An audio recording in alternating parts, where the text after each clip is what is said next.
കഴിഞ്ഞ വീഡിയോയിൽ പറഞ്ഞ കാർപ്പറ്റ് ബോംബിങ്ങിന് പകരം കൊണ്ടുവന്നതാണ് പ്രിസിഷൻ ബോംബിംഗ്.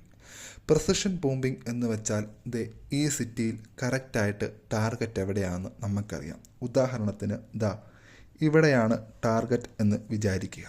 ഓക്കെ, അപ്പോൾ ഈ ടാർഗറ്റിനെ മാത്രം ലക്ഷ്യം വെച്ച് 1 or 2 മിസൈൽ തൊടുക്കും.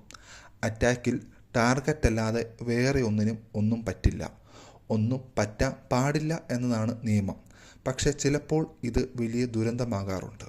2025 ഇസ്രായേൽ ഇറാനിൽ ഒരു മിലിറ്ററി സെൻറ്റർ പ്രിസിഷൻ സ്ട്രൈക്ക് ചെയ്തപ്പോൾ മിസൈൽ GPS ഗൈഡഡ് ബോംബിന് ചെറിയ ഒരു എറർ സംഭവിച്ചത് കാരണം അടുത്തുള്ള സ്കൂളിൽ വീണ് 200-ലധികം കുട്ടികൾ മരിച്ചു എന്ന് റിപ്പോർട്ട് വന്നിരുന്നു. പക്ഷേ പിന്നീടാണ് അത് പ്രിസിഷൻ ബോംബിങ്ങിൻ്റെ പ്രശ്നമായിരുന്നില്ല, ഇൻ്റലിജൻസ് എറർ ആയിരുന്നു എന്ന് മനസ്സിലായത്.